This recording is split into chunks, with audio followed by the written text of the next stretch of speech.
Boa noite, senhoras, senhores. Eu fui gentilmente convidado a vir aqui proferir esta conferência e aqui estou esta noite, nesta grande cerimônia, para... Antes de mais nada, eu vou explicar a origem da palavra cerimônia. No tempo da Roma, nas grandes solenidades, as pessoas comiam muito siri. Como certos convidados insistiam em usar o garfo e faca na Roma Antiga, os anfitriões pediam que as pessoas comessem com as mãos, porque aí sim se comia o siri todo. Em latim, como vocês sabem, siri é siri mesmo. E todos se diz omnia. Daí, siri todo era siri omnia.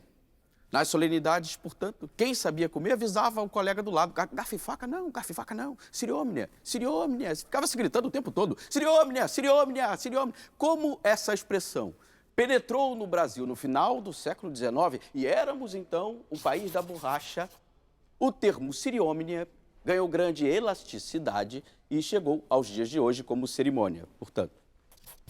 Dito isso, nós podemos ir à conferência propriamente dita.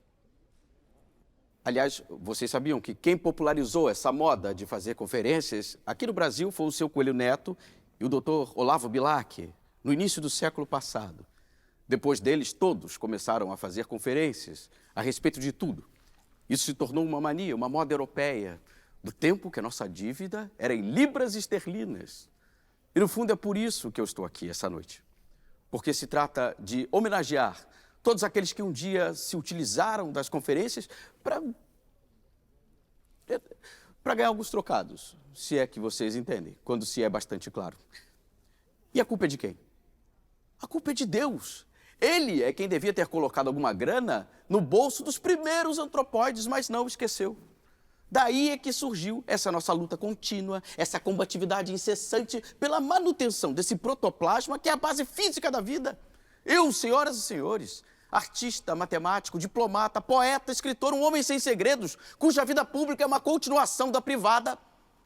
Eu, um grande herói, que a pátria chora em vida e há de sorrir incrédula quando me souber morto. Eu, portanto, um verdadeiro especialista na arte de empinar papagaios e que não tenho apenas o título de barão, mas muitos outros, todos protestados na praça. Eu que me acabo no trabalho feito sabão de lavadeira. Enfim, eu, senhoras e senhores, confesso que me perdi. Me perdi completamente. Eu dizia do empinar papagaio, do sabão de lavadeira. Assim, eu dizia de quem sou eu. Quem sou eu? Sim, aliás, esse é um bom ponto para começar, não é? Quem sou eu? Quem somos nós? Quem somos nós? Nós somos as cantoras do rádio, levamos a vida a cantar.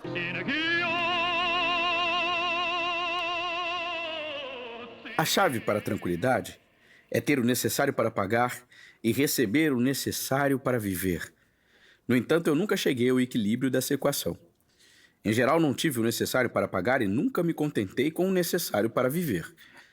Quando, porém, consegui o suficiente para pagar, deixava de pagar porque não achava necessário. Vou dar um exemplo. De 1926 até 1935, fui proprietário do jornal A Manha, um semanário que sai às quintas-feiras, mas que só era publicado aos sábados. A Manha era um jornal independente, e se fosse obrigado a ser publicado às quintas-feiras, perderia essa independência. A Manha não se publicava em dias certos, mas em certos dias. Pois ocorre que essa semana, um grupo de 4 indivíduos suspeitos penetrou no jornal com preconcebido intuito de cobrar contas e não queriam desistir, mesmo tendo sido comunicados que os pagamentos estavam suspensos por ordem superior. Eu mesmo expliquei a eles que a Manha é uma sociedade anfíbia, de irresponsabilidade ilimitada, integralizada por ações entre amigos, constituída por 2 poderes harmônicos e independentes. O poder marítimo, encarregado de criar e manter uma dívida flutuante, e o poder terrestre, cuja função primordial é salvar, manter a empresa a salvo de qualquer naufrágio, envidando para isso o máximo de esforço a fim de transformar a dívida flutuante em fundo de reserva. Eles também não entenderam nada. Nós damos o nome de dívida flutuante às contas a pagar que estão nas mãos dos cobradores. Volte amanhã, passe depois, apareça na segunda. São as frases clássicas para despachá-los. Assim eles vão e vêm durante algumas semanas, depois eles vão espaçando as suas visitas até que, passados uns 3 ou 4 meses, eles se dão conta de que isso é um caso perdido. Mas não foi esse o caso desses 4 de quem eu estava falando agora. Não arredavam o pé. Efetivamente, se os senhores credores tentarem receber violentamente os seus saldos, a empresa irá à falência. E então não receberão nada. Os senhores credores, portanto, a certa altura, não têm mais conveniência em cobrar suas contas. As dívidas da nossa empresa, assim, são por si só a maior garantia para a existência da nossa sociedade, portanto, longe de extingui-las. O nosso interesse está em aumentá-las, sempre, para dessa maneira preservar os sagrados interesses dos senhores, os nossos credores.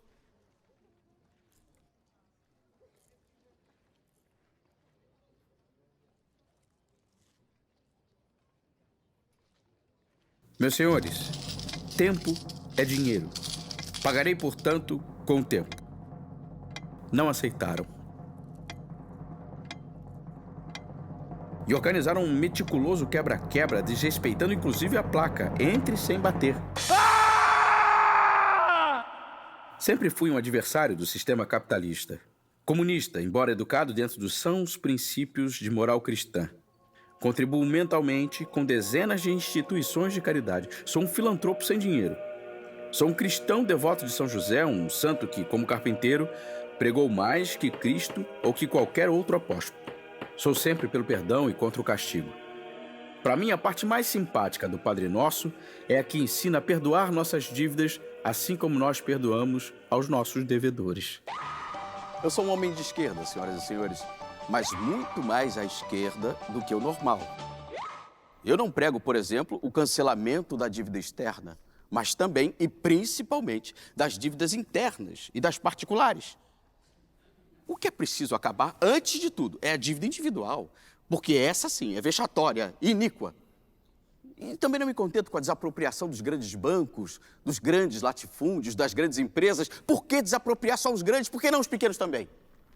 Mas quem sou eu para pleitear alguma coisa, né? Parece mentira que nesse formoso país, onde nascemos e vivemos, chamado Brasil, onde tudo está por fazer, só se trate de explorar a boa-fé e a santa ingenuidade de seu povo mestiço. País vastíssimo, brindado por uma prodigiosa natureza com enormes extensões de terras ubérrimas, com uma variedade infinita de metais preciosos e pedras de alto valor estimativo.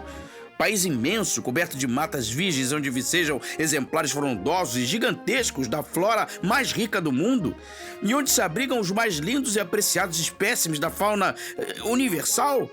País prodigioso, cortado por uma magnífica rede de rios navegáveis com quedas de água capazes de iluminar o mundo.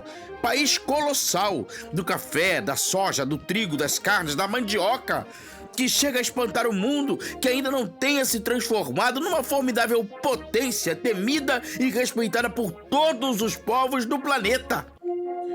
E eu digo tudo isso unicamente para provar como é fácil se bancar o indignado sem fazer absolutamente nada para mudar as coisas. Para enganar os outros, basta ter convicção. Fiz muitos discursos exaltados assim, na época de 1940, quando me elegi vereador pelo Partido Comunista na cidade do Rio de Janeiro. Fiz comícios relâmpagos por toda a cidade. O cidadão quer se expressar, mas tem medo da polícia. Então sobe no caixote no meio de uma praça ou numa esquina e fala para o povo. Mas tem de ser rápido, como um raio, antes que a polícia o pegue. Como um raio, eu iluminava os que estavam ao redor.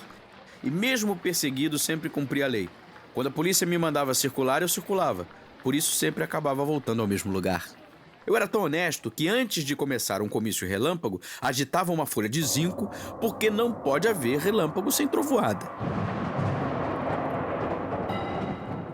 contra o espalhafato cine-carnavalesco e hitlerista que não morre na alma dos porcos e, por isso, torna-se um possante aparelho radiosaxofônico que costuma se apresentar ao público sobre o mármore das autópsias e munido, por vezes, das mais modernas máscaras contra gases asfixiantes que vão aos poucos dissecando covardemente com um bisturi de uma lógica perversa o cadáver moral de um regime apodrecido em vida. Milhões de pobres no mundo todo pagam o preço de não terem um pai rico. E pra quê? Eu pergunto, pra quê? Eu não me calo. Pra quê? Ora, para que a organização fascista de milícias centúrias e decúrias fosse devidamente nacionalizada ao ponto desse escândalo inimaginável de escabrosidade verdadeiramente batráquia, que é o sorteio de patentes militares ocorrer ao sábado, sempre pela última extração da Loteria Federal. É um escândalo sem precedentes. Esse estado de coisa precisa ter um fim. É preciso despertar na índole do povo avacalhado o ânimo reacionário indispensável à implantação da nova ordem ou desordem das coisas.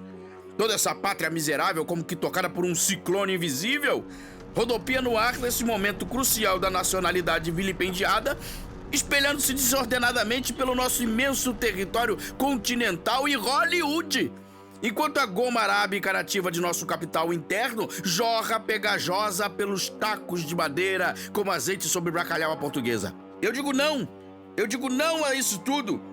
Nada escapou à ação getulística, integralista, civilística e reumatística que não passam de mussolinismos mantenedores dos nossos acanalhados costumes. E tudo isso numa velocidade de mais de 1.600 velocípedes de potência, a ponto de instalar-se no nosso país uma inquisição com fogueiras de São João, casamento na roça, cadeiras elétricas e quadrilhas.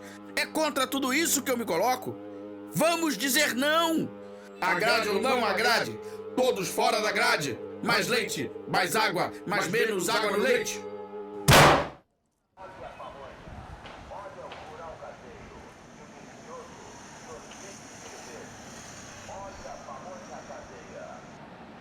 Por toda a minha vida, eu, na minha sã loucura, guiado pela esperança, não soube viver sem lutar contra tudo o que me pareceu representar a injustiça e o obscurantismo. Alguns amigos me advertiam, dizendo que minhas atividades políticas iam acabar me deixando doido. Eu sempre respondia: mas vocês nunca repararam que eu já estou completamente doido? E imitavam um cuco dando as horas. Cucu, cucu, cucu, cucu. A esperança é o pão sem manteiga dos desgraçados. A honestidade sempre esteve no meu sangue. Vim de uma família que amava a verdade. Meu avô dormia de boca aberta. Ele próprio, porém, negava esse fato e resolveu passar as noites em claro para verificar se era verdade o que diziam. Morreu convencido de que era mentira. Era um maragato que usava lenço vermelho no pescoço até quando tomava banho. Tinha tanto ódio ao governo que não permitia que um membro da nossa família desse bom dia a um funcionário público. Era positivista. Os vivos são sempre e cada vez mais governados pelos mortos, ele afirmava. Infelizmente estava errado. Os vivos são governados pelos mais vivos. O supremo ideal é viver para outrem. Me aconselhou ele muitas vezes. Mas eu era pequeno e entendi para o trem. E durante muitos anos eu quis ser maquinista. Aprendi com meu avô o valor da honestidade e da modéstia. Não vim ao mundo para me enaltecer. Não quero aqui revolver as raízes da minha árvore genealógica até descobrir que fui parente do Papa, o irmão de Jesus Cristo. Porém, como evitar enaltecer a si próprio no mundo de hoje, cheio de celebridades?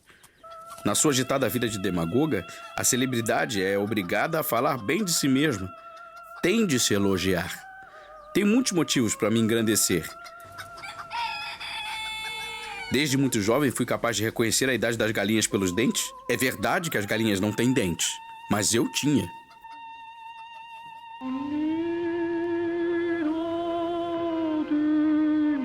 Fui cantor lírico nas horas vagas, que foram muitas, e tive uma voz raríssima, que os meus professores não puderam nem classificar, opinando uns de que se tratava de um baixo abaritonado, enquanto outros me consideravam como um barítono abaixado. O que todos foram unânimes em afirmar, no entanto, e não escondo isso, é que como a escala musical, tive meus bemóis e sustenidos, Isto é, os meus altos e baixos. E como músico fui tão ruim que não consegui manter a harmonia nem na minha própria casa.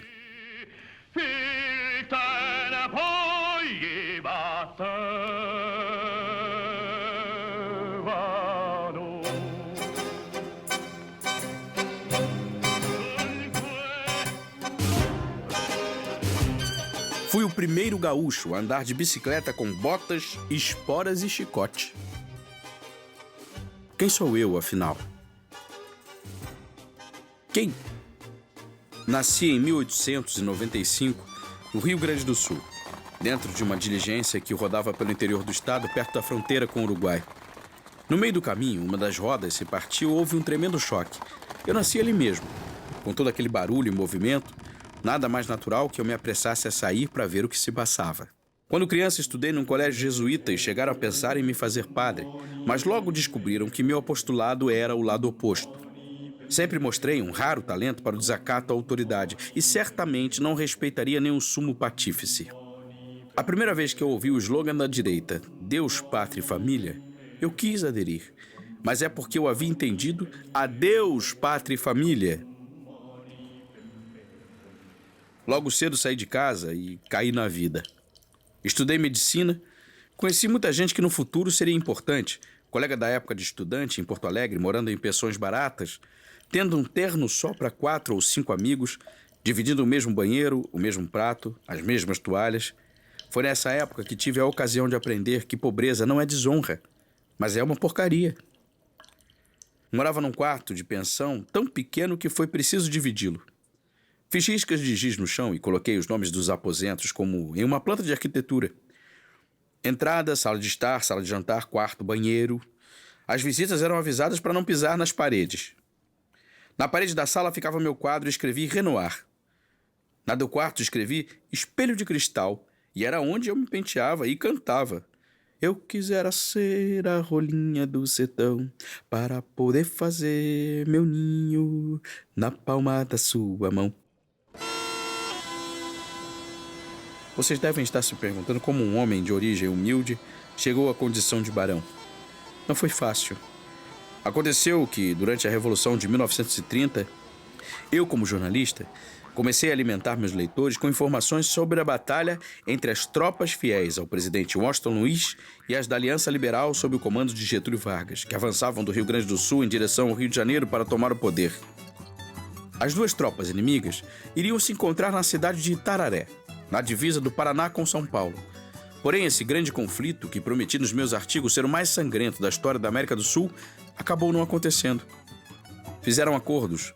Alguns pularam em cima de prefeituras, um ficou com os correios e telégrafos, alguns patriotas menores foram exercer seu patriotismo a tanto por mês, em cargos de mando e desmando, e eu, meu amigo, fiquei chupando o dedo. Quando vim de minha terra, vim brigado com a mulher. Em vez de vir a cavalo, eu vim mesmo de a pé. Sou filho do Rio Grande, da cidade de Bagé. Fiz uma marcha forçada, vim parar em Itararé. Itararé, Itararé, tava tudo em pé no fogo, churrasco, mate e café. Itararé, Itararé, tava tudo em pé no fogo, churrasco, mate e café. Foi então que resolvi conceder a mim mesmo uma carta de nobreza. Se fosse esperar que me reconhecessem um mérito, não arranjava nada. Então me autodeclarei barão. Nasceu assim esse que vos fala, o Barão de Itararé, em homenagem à batalha que não houve. Minha primeira providência foi criar um brasão, o escudo heráldico da casa de Itararé, e mandar gravá-lo na porta do meu automóvel, no guidão da bicicleta e no portão do meu quintal. Um belo brasão, em filigranas e ornamentações clássicas. No meio da moldura, dominando o conjunto em posição de quem perdeu a guerra ou procura alfinetes no chão, vê-se a efígie do ilustre fidalgo que vos fala, vigiando a coleção de armas e iguarias que sustentam o escudo. À esquerda, no plano austral, salienta-se uma vaca sagrada em atitude arbitrária, como quem resiste e protesta contra a possibilidade de ser loteada para o açougue e transformada em bifes. No lado direito da perna sinistra do barão, vê-se, guardado por um punhal tibetano, um saco cheio de produtos de honesta economia, advinda do troco de caixas de fósforos e passagens de bonde. Descendo pela esquerda, aparece uma mão solta que não tem nenhuma explicação, e a seguir, um cachorro vira-lata em evidente atitude de desacato aos símbolos da nobreza. Logo abaixo destaca-se um jumento e um peixe grande, que não se sabe como conseguiram penetrar no brasão.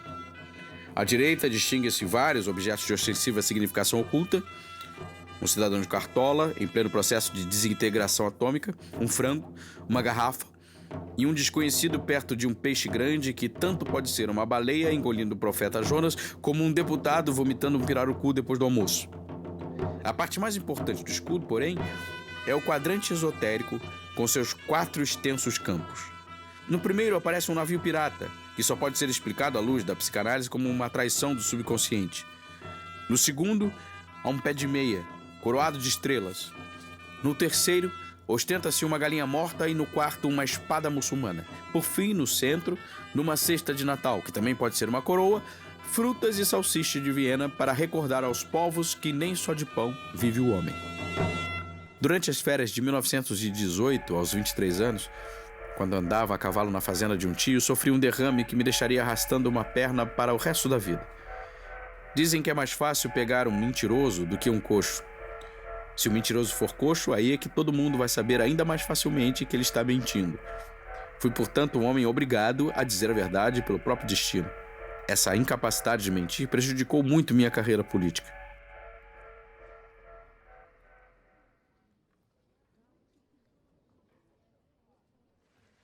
A grande maioria dos políticos é formada por eminentes psicopatas e, como vocês sabem, psicopatas não têm remorso. Remorso é uma revolta da consciência e eles não têm consciência. Eu tenho. Por isso fracassei na política. Minha consciência me acusa de ter trabalhado como uma besta à toa. Mais do que minha consciência, porém, confirma o meu crime contra a lei do menor esforço, agora, na velhice, minha carcaça dolorida, minhas dobradiças enferrujadas e meus nervos cansados.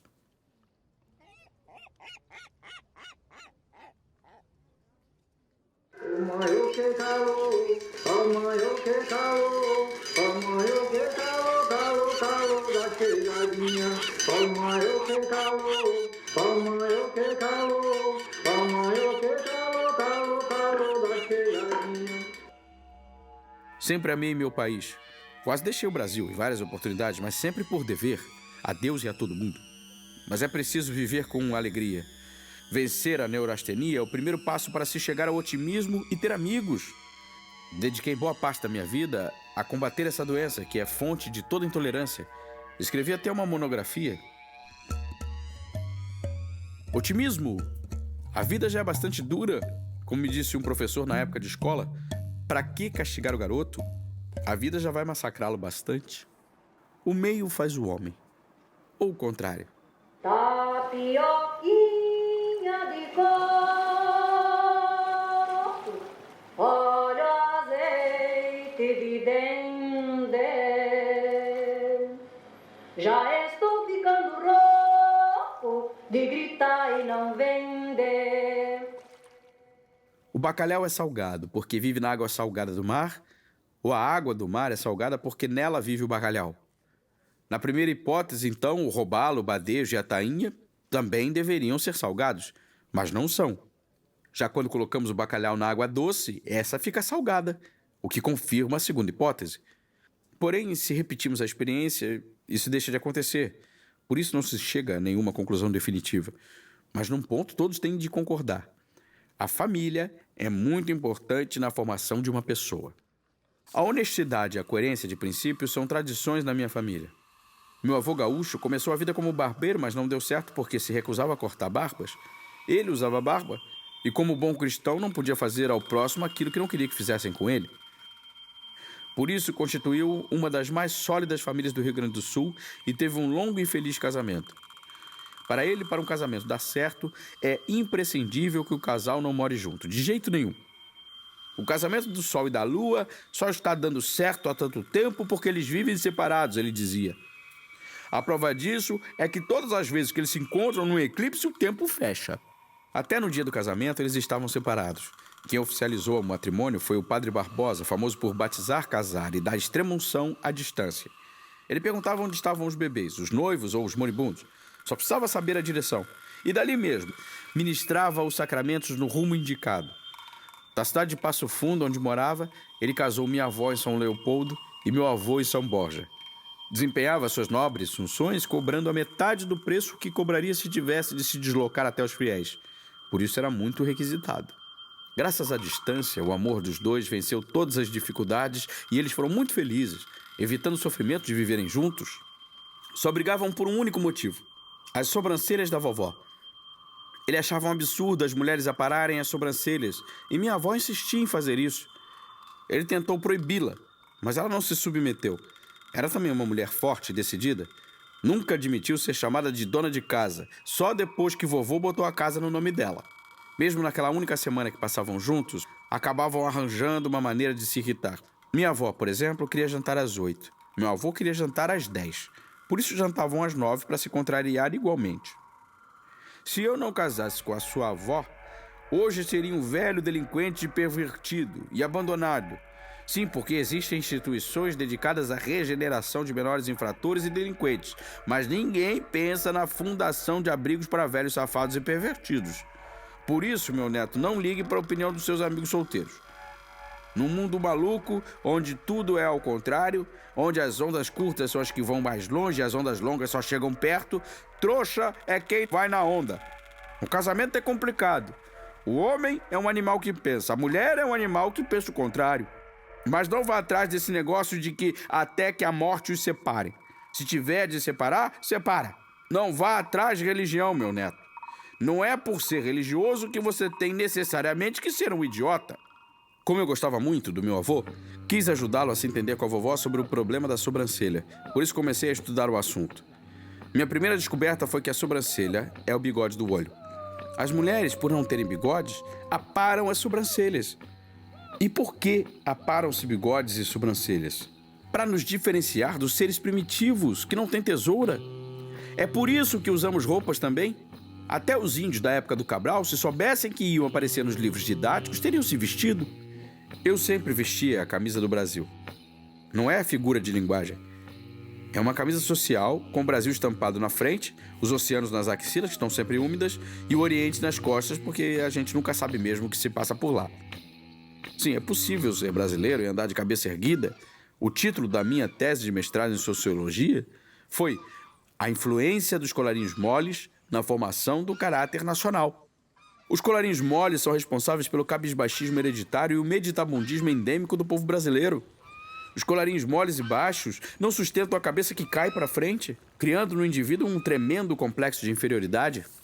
Se os brasileiros começarem a usar colarinhos altos e duros, de uns 10 centímetros de altura, cheios de goma, passarão a ser tratados com mais respeito e andarão nas ruas de cabeça erguida, mesmo devendo até a raiz dos cabelos. Os colarinhos altos poderiam resolver os problemas do Brasil. Imaginem nossos diplomatas lá nos Estados Unidos não abaixando a cabeça em nenhuma situação. Com colarinhos altos, seríamos capazes de dominar e unir as Américas. Eu tenho a solução. Para unir as Américas, basta simplesmente aterrar o canal do Panamá. Não pensem vocês que eu não tentei convencer as autoridades desse meu projeto. Eu fui falar com o cardeal, porque eu pensei que pelo menos nessa coisa de união dos povos, a Igreja Católica pudesse ajudar em alguma coisa, né? Mas eu fui muito mal recebido, se vocês querem saber a verdade. Ele foi logo me dizendo, o senhor não é o barão de Itararé? Sim, sou eu. O senhor não é o jornalista comunista? Sim, sou eu. Então por que o senhor não vai para Cuba, ou para a China, ou algum outro país sem Deus? Foi a minha vez de perguntar, né? O senhor não é o cardeal da Igreja Católica? Sim, sou eu, perfeitamente. O senhor não pretende salvar as almas do inferno? Pretendo, sim, perfeitamente. Então por que o senhor não vai para o inferno? Eleito, fui logo convidado a participar de transações escusas, que eu chamei de negociatas. Meus colegas quiseram me convencer que negociata era apenas um bom negócio ao qual não fomos convidados, mas que quando nos convidam, passam a ser simplesmente negócios. Não tratei meus colegas parlamentares como cavalheiros, mas como quem eram mesmo. Afinal, tínhamos o melhor congresso que o dinheiro podia comprar. Hipotecam inteira solidariedade a qualquer agiota estrangeiro. Fazem o sacrifício de ser presidente de qualquer comissão que proponham. Pregam que não é nenhuma vantagem estar de relações cortadas com o executivo, muito menos com o judiciário. Em todas as votações, sabem manter corajosamente, custe o que custar, o apoio incondicional ao vencedor. Levam ao Congresso sua grande prática adquirida em cometer delitos. são participantes assíduos das corridas aos cargos públicos, inquebrantáveis na disputa por uma secretaria. Eu sim era um comunista autêntico. Criei um projeto de instalação de uma grande montanha-russa na praia de Copacabana para atrair as famílias brasileiras ao credo soviético. Fui eleito vereador com 3.669 votos. O oitavo mais votado do Partido Comunista, que conquistou 18 das 50 cadeiras da Câmara. Porém, em maio, o Tribunal Superior Eleitoral cassou o registro do Partido Comunista, colocando os militantes na ilegalidade. E em janeiro de 1948, os vereadores comunistas fomos todos cassados, cumprindo o velho ditado: um dia da caça, outro da cassação. Eu teria sido um vereador formidável. Minha cabeça era uma panela de pressão fechada em efervescência. Eu ficava tão empolgado com meus projetos que muitas vezes precisava colocar uma bolsa de gelo na cabeça para voltar a refletir friamente sobre a situação. Antes de assumir o mandato, passei até uma temporada no famoso balneário de Araxá, mergulhado na lama, para ir me familiarizando com o ambiente político e fazendo uma estação de águas que passarinho não bebe. Meu lema de campanha foi: o feio da eleição é se perder. Fui um homem prático. Já era tempo de pensar concretamente nos problemas do Brasil e de apresentar soluções sérias e simples para transformar nosso país numa potência mundial em poucos meses. Propus substituir os pombos-correios por papagaios, para que as mensagens pudessem também ser enviadas aos cegos e analfabetos. Não foi possível incutir em nenhum deles o senso de responsabilidade e decência suficiente para não se desviarem do caminho e serem capazes de transmitir recados sérios. Minha posição quanto à energia nuclear, por exemplo, era clara. Tentaria de todas as maneiras espiar os átomos de nossos inimigos, mas não permitiria que espiassem os nossos. Eu sei, seria uma política muito difícil porque os átomos são invisíveis. Teríamos, portanto, de manter uma permanente vigilância para evitar que o inimigo, afinal, visse o que não podia ser visto de maneira nenhuma. Prometi dar um grande incentivo às estatísticas.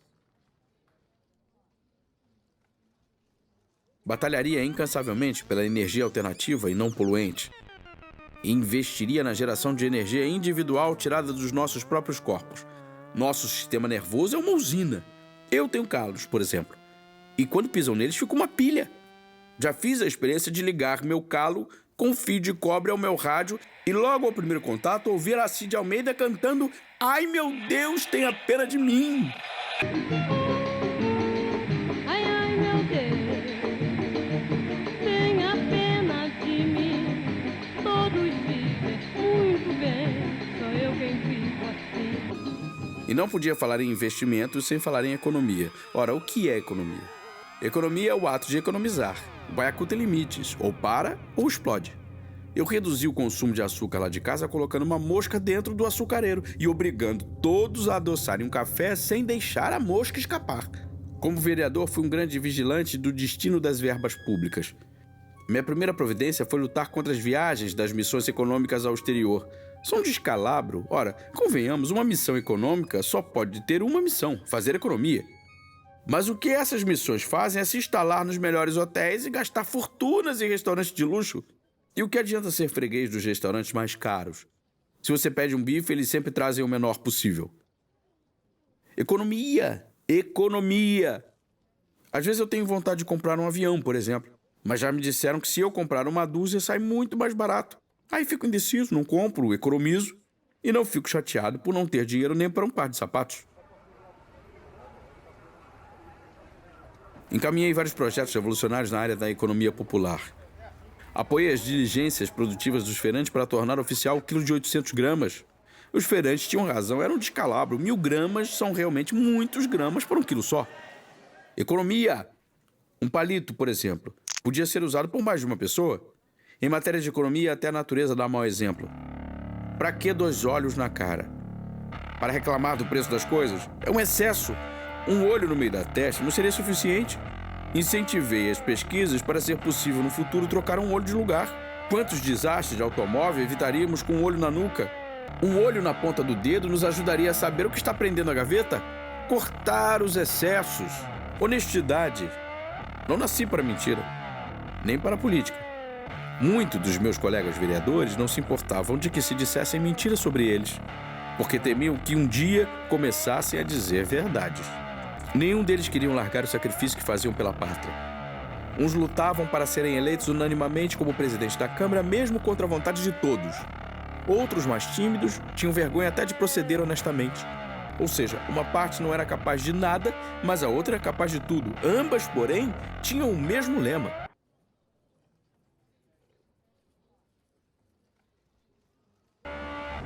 Cada povo tem o governo que merece. Mas não é menos verdade que muitos povos não merecem o governo que têm. Meu convívio com os políticos me deixou muito desiludido com o ser humano. Há 3 reinos na natureza. Quando me lembro que não sou vegetal nem mineral, fico deprimido.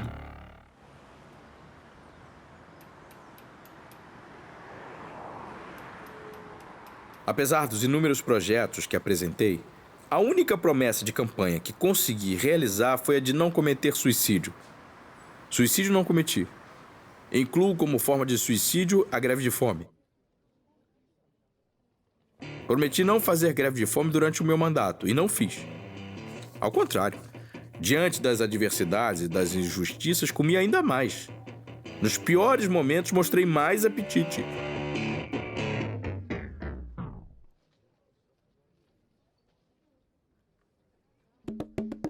Dei assim demonstrações físicas de estar me preparando com grande disposição para uma luta inabalável.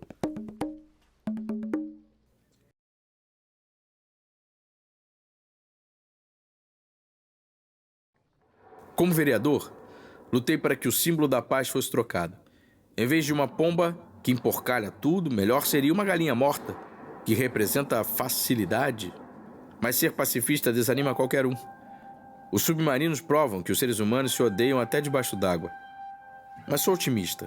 Um mundo como esse, completamente maluco, cheio de contrastes imprevistos, repleto de episódios inacreditáveis, um mundo engraçado, enfim, que marcha direto para frente, mas de pernas para o ar, esse mundo não merece o castigo de ser destruído por uma guerra mundial. Temos de lutar e ter esperanças. Vejam a raiva canina, por exemplo. Essa doença terrível que durante séculos matou tanta gente, até que a medicina encontrou a cura. A raiva canina é provocada pelo rabo. Todo cão fica raivoso quando se lhe pisa o rabo. Por isso, o tratamento não deveria ser a vacina, mas a amputação antirrábica. Outra solução consiste em se cortar os cães ao meio e juntá-los pela barriga, pondo fim aos rabos e às patas traseiras, principais focos da raiva canina.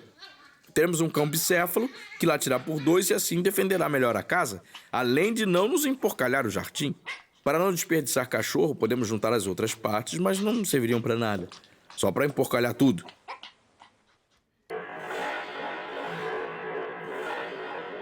O primeiro homem da história a ser curado da raiva pela vacina de Pasteur, Joseph Meister, se suicidou anos depois, o que prova que a raiva pela vida ainda não tem cura.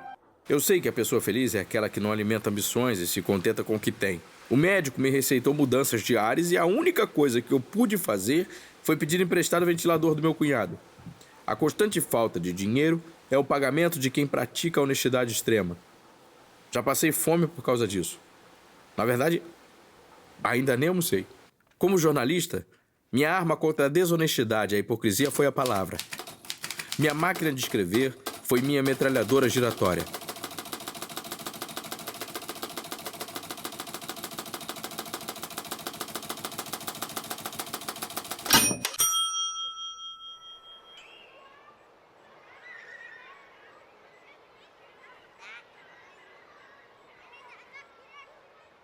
A língua brasileira, a língua portuguesa, é cheia de idiosincrasias. Por exemplo, a palavra... O homem covarde, ele é um poltrão. A mulher covarde, ela não é uma poltrona. Antigamente, um homem andou a cavalo e os gramáticos inventaram o verbo cavalgar. Hoje em dia, se você quiser montar num burro ou numa vaca, você não vai conseguir burralgar, nem avacalhar. Antigamente, quando viajávamos de barca, nós embarcávamos. Bom, até hoje continuamos embarcando, mesmo quando vamos de avião. Ora, quem monta num jumento, enjumenta-se.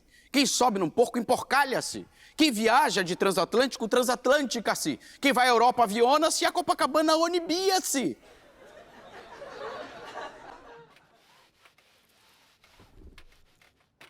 Quando o homem faz bobagem, disse que fez uma macacagem. Agora, quando são os macacos que fazem bobagens, ninguém diz que fizeram uma homenagem. Ao contrário da maioria das autoridades no assunto, que são profundamente ignorantes e não sabem nada, fui um jornalista militante que a essa incrível profissão se dedicou de corpo e alma para ganhar o pão com margarina de cada dia. Fiz inúmeras palestras educativas de variados temas, até sobre saúde. Curei muitas crianças do vício de roer as unhas mostrando uma foto da Vênus de Milo. Sempre injustiçado, fui impedido de ganhar o meu sustento exercendo a medicina por uma simples falta de diploma, mas contribuí com a divulgação do vegetarianismo até entre os canibais, convencendo-os a só comerem a planta dos pés e a batata das pernas. Evitei muitas lesões, convencendo meus pacientes de que o esporte mais seguro é a corrida de cavalos. Descobri que a fruta mais doce do Brasil é o abacate com açúcar. Porém, continuei no ramo da medicina, observando meu próprio estado de saúde. O corpo estraga com a idade, como todas as coisas. E mesmo que a existência não faça o menor sentido, precisamos estar pelo menos funcionando. Por isso eu sempre me cuidei. Por exemplo, para manter meu admirável equilíbrio psicossomático, graças ao qual passei a ser um paradigma de beleza física, impus-me um severo regime vegeto-mineral, acompanhado de ginástica sueca e música de câmara. Hoje em dia, como bem, e para fazer a digestão, dou 15 voltas em torno da sala de jantar, caminhando de cabeça para baixo e os pés para cima, sustentando o corpo numa mão só, na outra meus óculos, e sobre a planta do pé esquerdo uma bandeja com uma garrafa de vinho e uma taça. O médico me proibiu de beber as refeições. Daí passei a fazer o mínimo de refeições por dia. Como devemos fazer para tomar esses remédios repugnantes? Nós devemos transformar o remédio em alguma coisa que seja agradável ao paladar. Numa palavra, nós devemos tomar o remédio com cerveja. É indispensável comprar, antes do remédio, uma garrafa de cerveja. Depois, é necessário bebê-la devagar, para sentir bem o gosto. Liquidada a primeira garrafa, nós encomendamos uma segunda garrafa. Essa nós vamos beber da mesma maneira, mas com a ideia posta no remédio, o que naturalmente vai nos causar um certo asco. Liquidada a segunda garrafa, nós encomendamos uma terceira garrafa. Nós vamos tomar da mesma maneira, lembrando sempre do remédio, bem devagar, mas dominando e vencendo a repugnância. Na altura da oitava garrafa, nós estamos convencidos de que remédio e cerveja têm o mesmo gosto. E torna-se muito lógico, então, que passemos a tomar cerveja como remédio, porque a ordem dos fatores não altera o produto, principalmente quando ele está bem engarrafado, né? O problema deste método é que eu adquiri uma doença crônica e que exigia altas doses diárias de cerveja, a ponto da minha mulher ameaçar sair de casa se eu continuasse o meu tratamento. Ainda mais que eu havia substituído a cerveja pelo uísque. Então ela pediu que eu jogasse fora as minhas últimas 12 garrafas de uísque. Eu tive que obedecer. Eu tirei a tampa da primeira garrafa, despejei o seu conteúdo na pia, com exceção de um copo que bebi. Puxei a tampa da segunda garrafa, despejei o seu conteúdo na pia, com exceção de um copo que virei. Arranquei a tampa da terceira garrafa e procedi da mesma maneira, com exceção de um copo que empinei. Eu puxei a pia da quarta tampa, despejei a garrafa dentro da pia e bebi a garrafa por exceção da tampa. Peguei a pia da quinta copa, tapei a tampa, peguei a copa da pia e bebi a pia. Peguei o copo da sétima tampa, tampei a garrafa, virei a pia dentro da garrafa, tampei a copa com exceção da tampa. Quando eu terminei o serviço, eu quis conferir, não é? Eu segurei a casa com a mão e com a outra eu contei direitinho, garrafas, tampas, copos e pias. Eram ao todo 39. Para ter certeza, quando a casa passou de novo na minha frente, eu contei tudo de novo e já achei 93. Que dá no mesmo, né? Porque eu estava ligeiramente embriagadíssimo. Tudo seria fácil se não fossem as dificuldades, não é? Cuidando da saúde, consigo seguir fielmente as instruções das bulas e manter os frascos de remédios bem fechados. Mas nunca aceitei as coisas sem questionar. As verdades precisam ser questionadas, mesmo quando formuladas com convicção por gente muito importante. Dei como exemplo a famosa frase de Lavoisier: na natureza nada se cria, nada se perde, tudo se transforma. Isso não é verdade. Como nada se cria? E os impostos? Nada se perde. Como não? E o ônibus? A loteria? O emprego? A vergonha na cara? A paciência? O próprio Lavoisier não perdeu a cabeça na guilhotina durante a Revolução Francesa? Será que Lavoisier nunca teve carteira, caneta ou guarda-chuva? Ó, juventude! Fase da vida em que a gente se recusa a acreditar que um dia ficará tão cretino quanto os pais. Descobri que tinha um raro talento para o desacato à autoridade. Os professores me faziam perguntas. O senhor conhece esse osso? Não, muito prazer. Quantos rins nós temos? 4, 2 meus e 2 seus. Num corte na cabeça, qual o procedimento de emergência? Lavar o local e, se não houver fratura, costurar o corte. Errado. A primeira coisa a fazer é raspar a cabeça do paciente. O paciente é careca. Burro! Traga um capim! Para mim, um cafezinho. Minha família incentivava muito meus estudos, mas às vezes meu pai reclamava da despesa. Nunca pensei que o estudo custasse tão caro. É mesmo um absurdo, papai. E olha que eu sou um dos que menos estuda. Meu pai me prometia uma grana se eu passasse de ano, mas eu preferia ser reprovado para não dar despesa. Na universidade fui preso várias vezes por participação de manifestações contra o governo, redigir panfletos e fazer conferências subversivas. O delegado já me conhecia. Eu já não disse que não queria vê-lo nunca mais aqui? Foi o que eu falei aos guardas, senhor, mas eles não acreditaram e me trouxeram.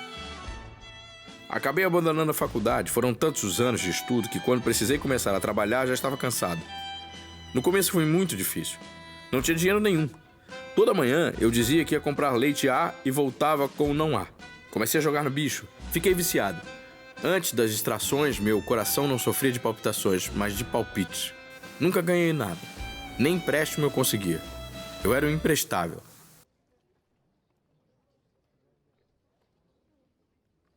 Em cada família há sempre um filho que não dá pra nada.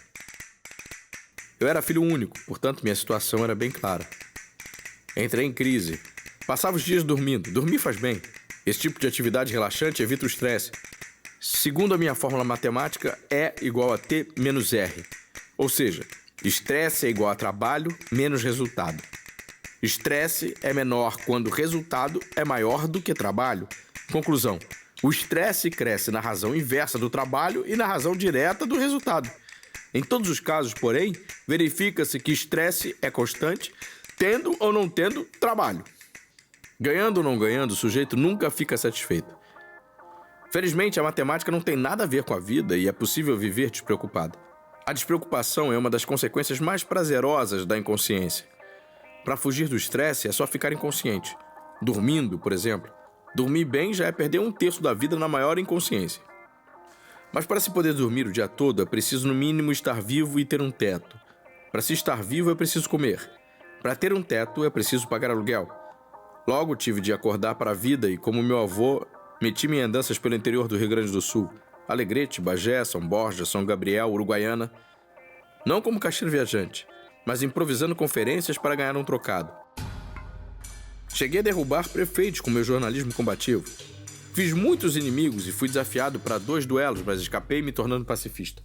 Em 1925, aos 30 anos, abandonei o interior do Rio Grande do Sul e com 200 mil réis no bolso, fui tentar a sorte no jornalismo no Rio de Janeiro.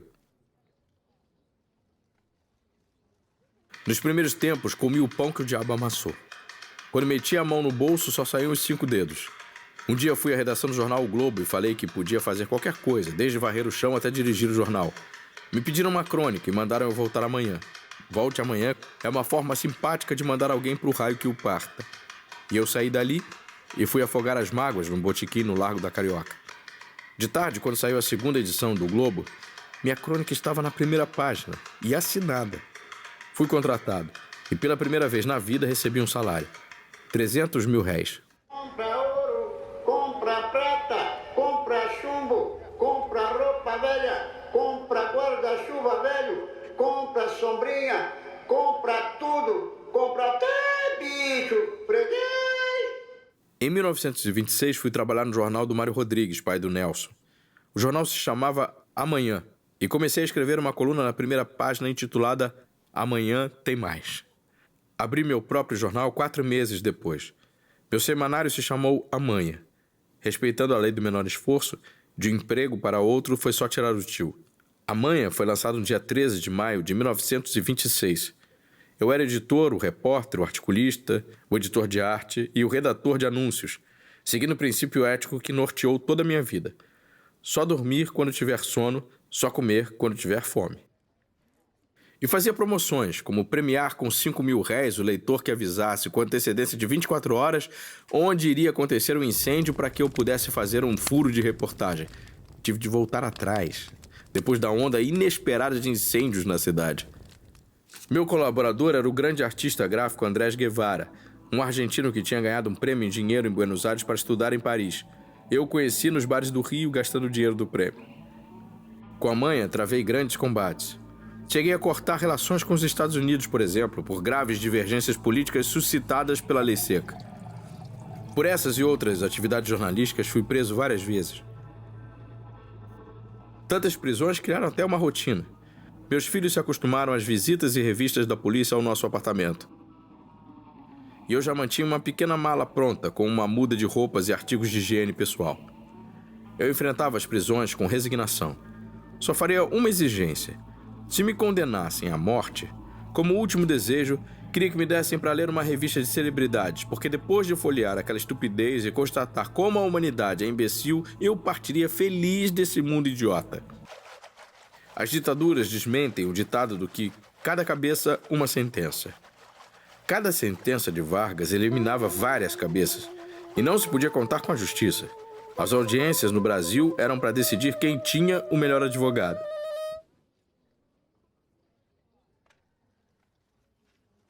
Mas, justiça seja feita, fui tratado como uma celebridade pela polícia do Getúlio. Sempre era bem recebido pelos fotógrafos e convidado a posar de frente, de perfil. Ao contrário do que pensam, Getúlio era um liberal. Em seu governo, um jornalista podia escrever que bem entendesse. Só não podia publicar. Perto da minha casa, na rua São Romão, em Copacabana, é uma rua estreita, havia um carro atravessado.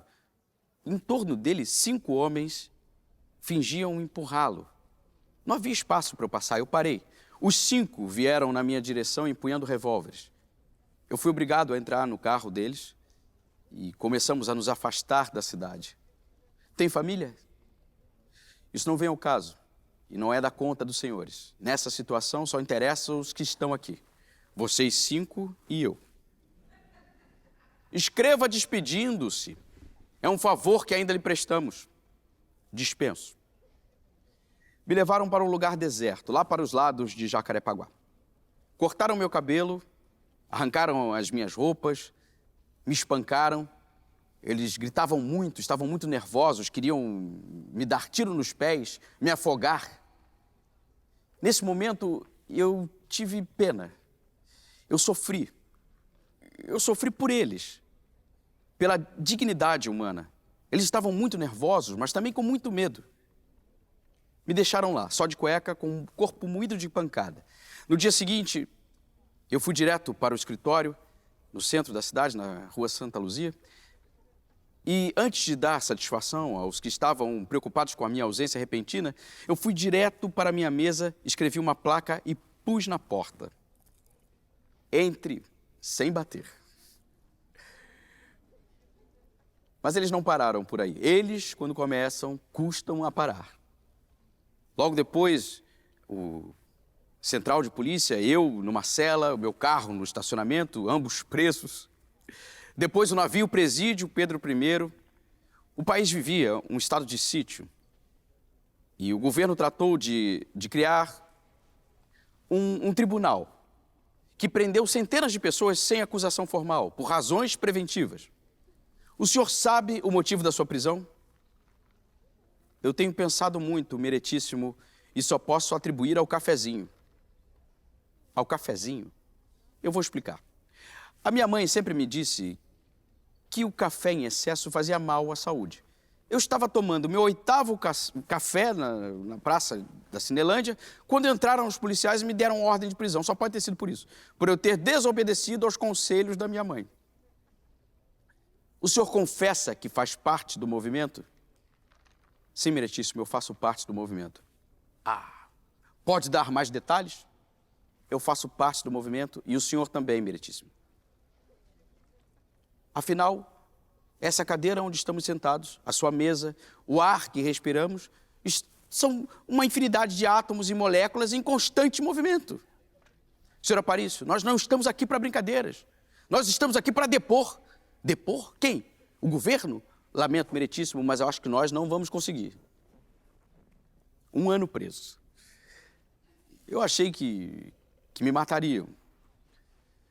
Eu saí do navio presídio Pedro I com as barbas do Pedro II.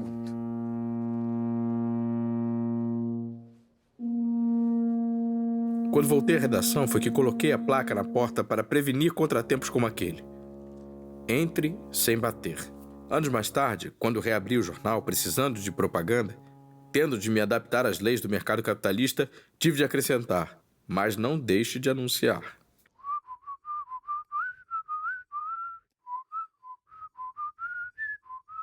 Era uma tarde de verão carioca, uma segunda-feira, e eu pus o meu terno branco, uma camisa vermelha e o meu conga azul. 1 ano usando sapatos de madeira, eu não voltaria nunca mais a me acostumar com os sapatos. Eu quis me certificar que o mundo lá fora não havia parado depois que as grades do presídio haviam se fechado atrás de mim. Fui perambular pelas ruas da cidade, passou um táxi e eu fiz sinal: o senhor está livre? Estou, sim, senhor. Então, viva a liberdade! A verdade é que depois que tive meu próprio jornal, nunca mais me interessei pelo jornal dos outros. Na minha aula magna, desejei aos estudantes que cada um deles tivesse seu próprio jornal, mas que tivessem como objetivo melhorar a humanidade, não a própria situação. Dinheiro não é tudo. Existem muitas coisas que se podem fazer sem dinheiro, sem ser dívidas. Depois de anistiado, profundamente irritado, redobrei a virulência da minha linguagem contra o regime burguês, defendendo, como sempre fiz, as 4 liberdades fundamentais do ser humano: liberdade de pensamento, liberdade de culto, liberdade de não morrer de fome e liberdade de não ter medo da violência, principalmente a da polícia. Desiludido com a política partidária, concentrei todas as minhas energias revolucionárias nas páginas dos jornais. Disseram que fui um sonhador, que como jornalista lutei por utopias. Mas por que eu iria lutar por coisas que já existem? Lutei para que se tapassem os buracos nos instrumentos de sopro. O clarinete, por exemplo, originalmente era um canudo por onde se soprava o ar e ele saía pelo outro lado. Infelizmente fizeram uma porção de buracos nele e transformaram o sopro suave e discreto em uma série de sons estridentes e escandalosos, produzindo uma espécie de berro antipático de cabrito órfão que os tocadores de clarinete passam a vida tentando tapar com os dedos, mas não conseguem. Por acreditar que a única saída para o problema da poluição e esgotamento dos recursos naturais era a reciclagem, lutei para que, antes de ser colocado nas calçadas, o lixo domiciliar fosse embrulhado em papel de presente. Meus artigos no jornal fizeram subir as tarifas telefônicas, proibindo assim a conversa fiada. Aumentar a competência do funcionalismo público, obrigando os guardas florestais a conhecerem até sua árvore genealógica. Depois de uma campanha acirrada, consegui que as boinas fossem consideradas chapéus de abas largas, sem abas. Me preocupei com a educação das crianças. A escola em primeiro lugar.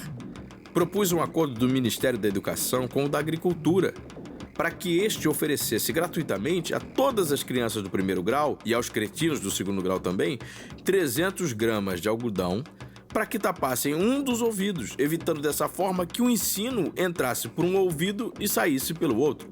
Mas fui contra o ensino especializado. Este mundo não vai bem porque está sendo dirigido por especialistas. O maestro não pode pensar só no saxofone e esquecer do bandolim. O presidente de um clube de futebol acha que a terra é uma bola. O citricultor acha que ela é uma laranja. O baloeiro acha que ela é um balão. Mas a terra não é uma bola, nem uma laranja, nem um balão. A terra é uma droga que não tem remédio. Também não. Essa é a opinião do farmacêutico. Lutei para que fosse proibido aos antiquários vender xícaras do século passado, acusando-os de propaganda enganosa, já que por experiência própria sei que nenhuma xícara é capaz de durar mais de um ano. Lutei para aumentar o ar de nossas cidades poluídas, restringindo seu uso sem qualquer controle para encher os pneus. É por isso que falta ar nas cidades. Mais da metade vai para dentro dos pneus. Cada proprietário de carro teria direito a apenas uma calibragem por mês. Escrevi inúmeros artigos pedindo ao governo para estender aos brasileiros natos as regalias dadas aos turistas, dando um prazo também a todos os brasileiros para regularizarem a sua situação. Em 3 meses, maridos teriam de pagar pensão aos filhos e genros vagabundos teriam de encontrar emprego. Fiz muito jornalismo investigativo, principalmente contra as grandes corporações. Deixei claro, como creme de leite, que os fabricantes de inseticida declaram guerra aos insetos diante do público, mas secretamente, em congressos clandestinos, se reúnem para estudar os meios de proteger os bichinhos e promover sua proliferação. A partir das minhas denúncias, os consumidores passaram a ficar com a pulga atrás da orelha. Batalhei muito para a inclusão da lei do menor esforço na Constituição Federal, dando, por exemplo, ao empregado que chegasse tarde o direito de sair mais cedo. Lutei pela preservação das férias de verão para os vereadores, evitando assim as discussões acaloradas. Tentei convencer todos os pedestres a se vestirem como guardas de trânsito, diminuindo assim drasticamente os atropelamentos. Não deixei que as forças telúricas da nacionalidade explodissem nas manifestações petrolíferas das massas, em paroxismos frenéticos do mais exaltado jacobinismo. Greta Garbo, que lubrificaste os motores da minha vida com a elasticidade excelsa de tuas divinas graças. Inventei um despertador de pulso para acordar braço dormente. Criei a síntese terapêutica nos casos pseudodoutoro-clínicos e psicanalíticos da otorrinolaringologia dos países tropicais. Num século de velocidade estratosférica e feijoada sintética com toucinho falsificado, era um absurdo que ainda existissem indivíduos pouco escrupulosos que não sabiam manejar uma tábua de logaritmo e desconheciam, portanto, os mecanismos da política internacional. Mantive até o fim minha relação maometana e ortodoxa em relação à salsicha de Viena, procurando manter a perfeita promiscuidade fraternal entre os povos. Prometi não me tornar um ébrio nem na bebida tentar esquecer aquela ingrata que me amava e que me abandonou. Impedi a caçada aos periquitos. Votei contra as armas e os barões assinalados. Lutei para que as coisas infalíveis não acontecessem. Investi pesado contra os moinhos de vento. Espantei os sabiás das palmeiras. Lutei por um governo de todos, incluindo os macrobióticos. Lutei para que as cadeiras de engraxate fossem mais altas, para que esse nobre trabalhador não precise se ajoelhar aos nossos pés. Fui um grande incentivador do turismo para a terceira idade. Deixa isso pra lá, vem pra cá, venha ver. Agora vou te contar o que eu não quero saber. Deixa isso pra lá, vem pra cá, venha ver. Agora vou te contar o que eu não quero saber. Os jovens foram minha prioridade. Os moços de hoje são a pátria de amanhã. Os filhos desses moços serão a pátria de depois de amanhã. E assim por diante até chegar o domingo, que é dia de descanso. Eu nunca fugi da luta. Minha trincheira foi o jornalismo. Tive muitos inimigos. Quando meu jornal A Manha foi fechado pela ditadura de Getúlio Vargas em 1936, e depois de um longo período na cadeia, minha vida havia se tornado uma bagunça totalitária. Minha casa, financiada pela Caixa Econômica, foi tomada por falta de pagamento. Banqueiro é aquele sujeito que te empresta o guarda-chuva no dia de sol, mas quando começa a chover, ele toma de volta. Meus filhos estavam espalhados na casa de amigos. Meu carro, que havia sido preso junto comigo, coitado, foi mais uma vítima fatal da ditadura, uma injustiça tremenda. Ficou inutilizado depois de um ano mofando no pátio da Polícia Central. Foi então que, em janeiro de 1938, o diretor do Diário de Notícias me contratou para escrever uma coluna diária na primeira página. Foi a volta triunfal de Amanhã Tem Mais. Aquilo me garantia a sobrevivência, mas era uma coluna diária, 365 crônicas por ano. E fiz isso por mais de 6 anos. Os leitores não se dão conta das cólicas cerebrais que afligem diariamente os mártires que se sacrificam para lhes alimentar a curiosidade e mitigar a sede de saber. Muitas vezes a cabeça da gente está vazia e todos os esforços são em vão. É como levantar a janela de um trem em marcha num dia de chuva e descobrir que a janela não tem vidro. Eu tinha um truque. Era só prestar atenção à primeira coisa que nos caía nas vistas. Pronto, aquela mosca que pousou ali na janela, ela serve. Mas o que se poderá escrever sobre a mosca? Bichinho tão banal e nojento. Aparentemente, à primeira vista, parece que não há nada a se dizer sobre a mosca. Podemos começar com uma banalidade. A mosca é um inseto. Aí, imediatamente, nos lembramos que os naturalistas já classificaram mais de 600 mil espécies diferentes de insetos. Pronto. Já temos 600 mil assuntos, 600 mil crônicas. Já vejo passar na minha frente verdadeiras divisões de bichos do pé, numerosos regimentos de pulgas, batalhões de percevejos. Não devo perder esta oportunidade de ditar erudição, escrevendo pelo menos algumas palavras sobre os hemípteros e os coleópteros, os antrenos, os antrópodes, os anelíteros e os estrepsíteros. E se me refiro aos estrepsíteros, não posso deixar de citar também os ortrópteros, os nevrópteros, os dípteros, os lepidópteros e os eminópteros, todos membros de importantes famílias e que, por isso, poderiam ficar justamente magoados se eu deixasse de lhes citar o nome no jornal. Verdadeiros enxames de insetos de todos os feitios começam a aeroplanar em torno do meu cérebro, como se quisessem insinuar, dessa forma, que não desejavam ficar esquecidos e procuram salientar a sua importância. Ora de maneira delicada, como as libélulas gentis que se exibem em lindas evoluções, como elegantes monomotores, ora de forma ameaçadora, como os mangangás, que me mostram um horrível ferrão como chantagistas vulgares. Resolvo estabelecer a ordem, convocando um desfile geral, onde todos os insetos formam uma parada no estilo militar, obedecendo a uma rígida disciplina. Consigo fazer com que algumas variedades entrem em forma e fiquem diante do meu palanque mental, mas isso seria um nunca mais acabar. 600 mil famílias levariam muito tempo para passar, e a disciplina deles não dura muito. Os insetos são inquietos. Logo eles voltam e se espalham e azucrinam, e saem da minha mente para invadir todos os espaços e avançam sobre os leitores, pulam, mordem, voam, picam e zumbem e coçam. 600 mil insetos fora de controle, espalhando-se por toda parte, entrando nas roupas, nos cabelos, pelas narinas, pelas orelhas. 600 mil assuntos descontrolados. 600 mil crônicas. Milhões e milhões de palavras. Um turbilhão de informações, textos piolhos, textos formigas, textos carrapatos. Lá está ela, a mosca. Foi ela que causou tudo isso, a mosca. Pare já aí, a mosca. Eu pego você, desgraçada, pare! Legar um romance à posteridade. Sim, muitos jornalistas, deixando-se levar pela vaidade, decidem escrever um livro, um grande romance, o romance definitivo de sua geração. Também pensei essa besteira. Não consegui passar da primeira linha do meu romance absolutamente honesto e verdadeiro. O que fazer então quando não se consegue escrever um romance que preste? Só me restava uma opção: entrar para a Academia Brasileira de Letras. A primeira providência é ficar esperando que algum imortal morra, o que parece impossível. Mas na verdade foi mais fácil do que eu pensei. Em 1934 morreram logo 3 de uma vez. Sendo quem sou, não me contentei com uma vaga apenas. Apresentei minha candidatura simultaneamente às 3 vagas abertas. Eu queria ter mais espaço. E também, candidatando-me às 3, no mínimo pegaria uma. Fui ingênuo. Lá é mais fácil entrar um dono de cadeia de jornal, que deveria estar na cadeia, do que um literato da mais legítima e lata significação do termo como eu. Não quiseram me dar assento. Ainda tentei argumentar que poderiam perfeitamente adotar o sistema dos ônibus, com 40 sentados e 60 em pé.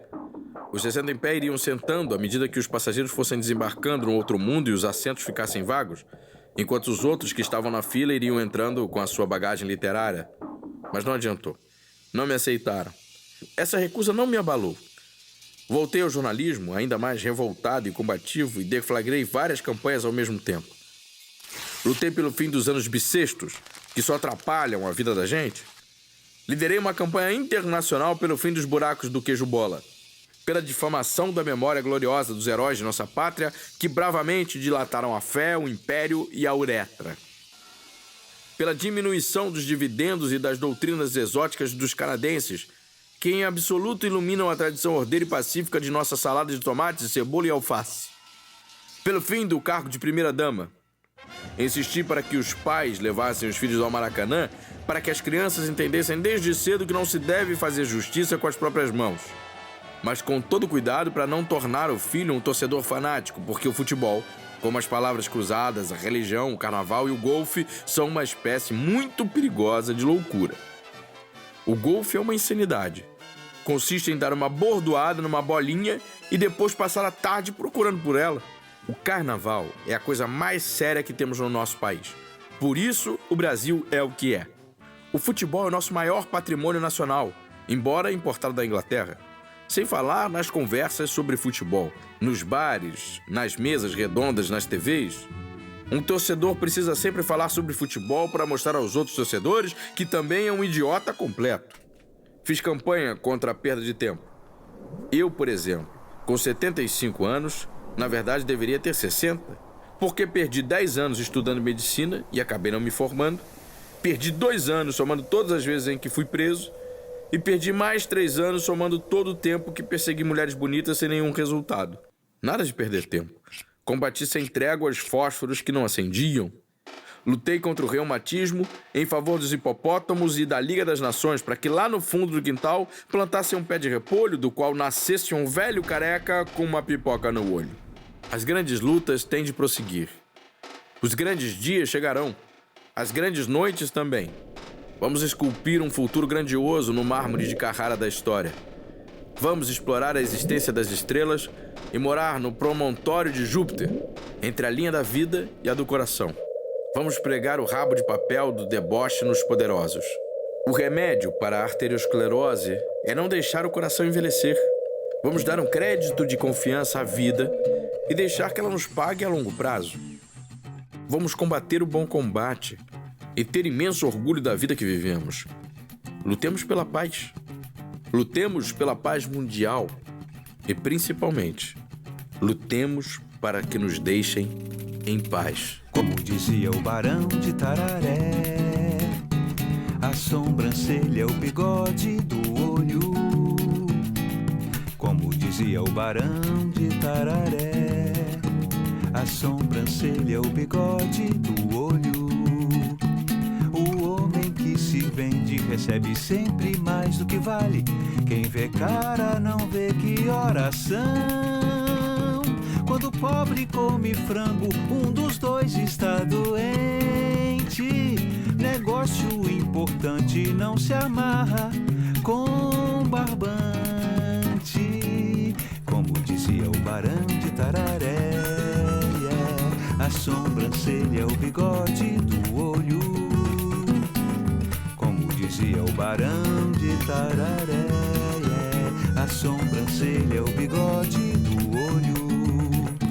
O lagarto é uma lagartixa que não chegou a jacaré. Milagre é São Sebastião ficar em pé. Negociar é um bom negócio para o qual não fomos convidados. A terra não sai do lugar porque gira de lado. Como dizia o Barão de Tararé, a sobrancelha é o bigode do olho. Como dizia o Barão de Tararé, a sobrancelha é o bigode do olho. Diz-me com quem andas e eu direi se vou contigo. Casal feliz é o que vive separado. Há muitos tão inteligentes que não querem aprender a falar. De onde se espera daí é que não sai mesmo nada. Como dizia o Barão de Tararé, a sobrancelha é o bigode do olho. Como dizia o Barão de Tararé, a sobrancelha é o bigode do olho. Como dizia o Barão de Tararé, a sobrancelha é o bigode do olho. Como dizia o Barão de Tararé, a sobrancelha é o bigode do olho.